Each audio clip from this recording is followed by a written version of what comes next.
Okay, hello and welcome back to Zoic TV. I'm Andrew Weir, and today we're going to look at some animation on Blender 2.65. This is all part of the beginners tutorial series, so we've gone through quite a lot of the basics of Blender already, and now I'm moving on to the animation part. And the animation part can be as easy or as advanced as you want it to be.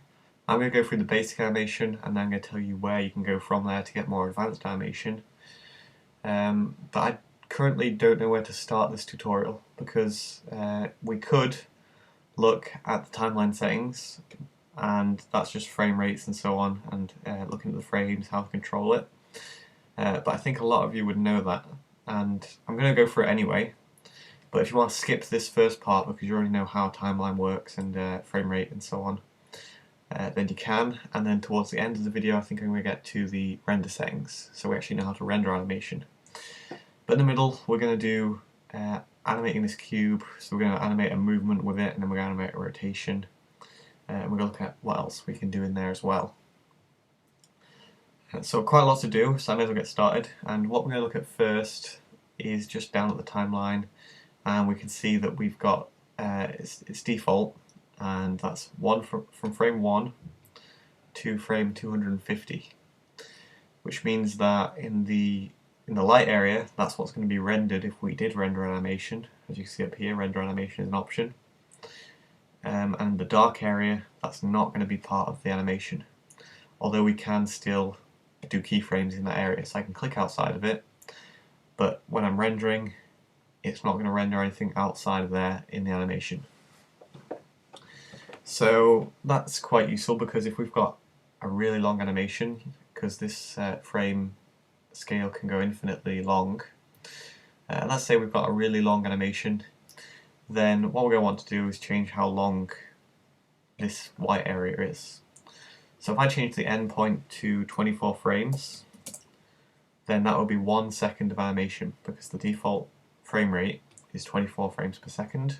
And the reasons we'd want to change frame rates would be that if we did go into the render settings, we could change to 60 frames per second if we really wanted to, or a custom amount.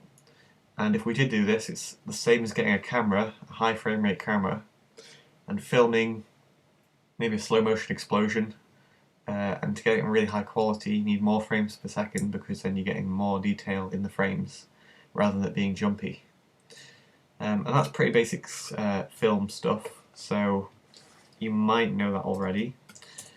But that's, it's all the same in Blender, because it's kind of like a simulation of filming. And we've got some more advanced options in this in the timeline. Firstly, we can actually just press play, which is probably a main feature that we should know.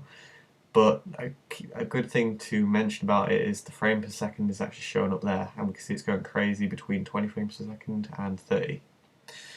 And we've actually got it set to 24 frames per second. But even though there's nothing in the scene, it's dipping below 20 frames per second. That's when it goes red. And what this means is it's not real time. So whatever I'm playing here, it might not necessarily be what it ends up as when I render the animation.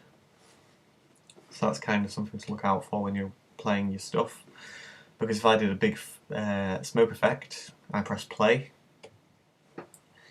it would probably be going at like, I don't know, 10 frames per second as it's working it out, if you're lucky. And in which case, we know it's not real time, so we know the actual effect's going to be a lot quicker. Also in the area down here, what we can do is go to the playback and just change a few things in here, and what we actually view when we press play. And I can't actually go too detailed into that at the moment, but if you did want to play some more advanced stuff in this area, for instance audio, then you turn on audio scrubbing, and then you could animate your stuff to get it in line with the audio. I think that's the most important things in there. So now we're going to get into animation, and in animation there's 3 types of animation which we can do in the basic area, and that's going to be location, rotation and scale, which I'm sure you will hear all the time in maths. So location, rotation, and scale, and this can all be animated individually, frame by frame, with manually by pressing I, and then selecting which ones you want to make a keyframe of. Or we could go down here and click the record button, and what that means is everything that we do, for instance if I rotated this, then it would set a keyframe. But I haven't got that on at the moment, I'm just telling you that's what that does, but I think it's a lot better to actually just press I yourself, depending on what you're doing, and then applying maybe lock rot, which is a combination of location and rotation, or lock scale, which is location and scale. And when we do so, I'm going to firstly go to frame 1, and I'm actually going to apply a location. So I, location, and immediately we see that a yellow line appears on our timeline. So the yellow lines are keyframes, and keyframes are what Blender works it out from, because if we didn't have that first keyframe there, and we just moved the animation toolbar along, and then we moved this cube and we animated it there, then it wouldn't have anything else to animate it from, so it's just going to assume that it's starting in that position. And if I move this frame bar now, it'll snap back to that position because it's got no other frames to work from. And if I want to delete this keyframe, I can press Alt-I to delete keyframes, and that will delete keyframes on what you've got selected. So now there's no keyframes on this shape. Now we can see what I'm on about, because if I go to frame 80 and I move this cube, give it a location keyframe, nothing is working because there's no two keyframes for it to work from. So I'll move it over here on the first frame, press I again, and now if I press play over 80 frames, it's going to move on the y-axis, and then it's going to be still. So we might not want to render that far, so we can take the end of the animation back to 80, because there's no point rendering nothing happening unless you want it to be like that. And this is all pretty good, and that's how we would do most of our basic animation. But if we want to get a little bit more advanced, we could press play and notice how it slows down at the end and slows to speeds up in the middle. So just look at that, and we can definitely see it slowing down. And that's nothing to do with the actual frame rate up there. It is actually what's happening to this cube. So if we did render this, then it would start off slow, speed up, and then slow down again. And this is where the graph editor comes in. So if I select animation in our scenes, then we get all this advanced animation, and we get quite a lot of random stuff just appearing, which can be quite confusing.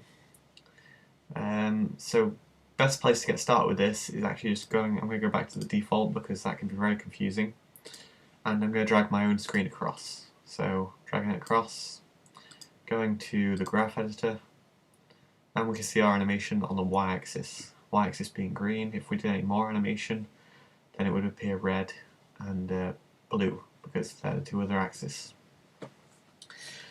And we can definitely see this animation is over the first 80 frames, so let's move this along. We can see the speed picks up in the middle, which means it's steeper here, and then I get towards the end and it gets less steep as it comes to a halt, halt being flat. So what we can do with this, if we don't want that, is there are some tools which you can use, or we can just grab this end here, press G. Once we've got it selected, it works pretty similar to the 3D view, because we press G, we can press R to rotate and things. But I'm going to press G, grab this, and try and make that into a more straight line, more vertical line. And now what we should notice is it will be a gradual start, but a fast speed up, and then a sudden stop. So if I have more frames on this, we can definitely see that's a more sudden stop than the gradual start. And if we did the same down here, then we'd get a constant speed. So I've made that into a constant speed now. I'll press play. Starts off fast, keeps that speed all the way along, and ends suddenly. So I'm kind of assuming that you've also done maths and you know how graphs work, because it's more like a I don't know what kind of graph this would be, but the steeper the slope, the higher the speed of the cube. And with that knowledge, I hope you can work out more from there. That's the basic animation that I want to do. But what I'll also mention is we can animate more than just the cube. So we could go into the material settings, which we've got the default material and the default cube. And if we really wanted to, we could press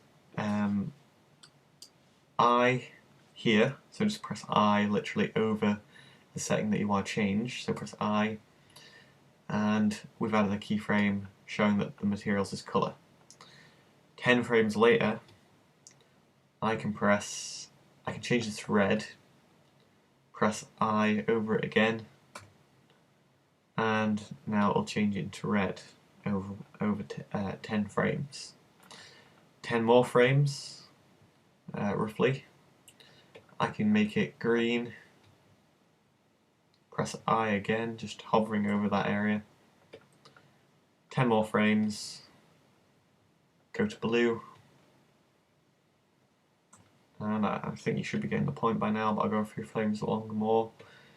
Go to a dark blue, press I, and now when I press, we can see the graphics is going a bit crazy with what's happening.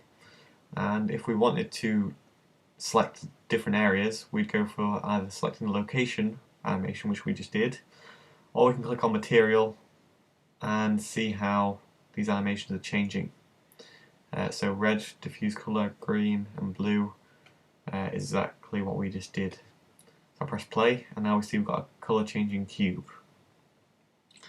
Really cool, really useful, and we can pretty much change any value. So I can also go to the intensity, press I, take it down to nothing, obviously while we're not playing the animation. Take it down to nothing, press I again, and now we've got 0 intensity going into intensity. And that has also appeared under the material settings, as we can see. Over here, diffuse intensity, we can see this doing it gradually, but you can do it sharp if you want, in the exact same way that I showed you a second ago. So I hope this isn't all too confusing. If it is, you can comment, but at the moment that's all I want to mention about animation. We're going to need to know how to render this now, and if we did want to render this, it would render straight into the temp files, so we don't want that. We need to change the output to a real folder, so select your folder and then press render animation, it should do it.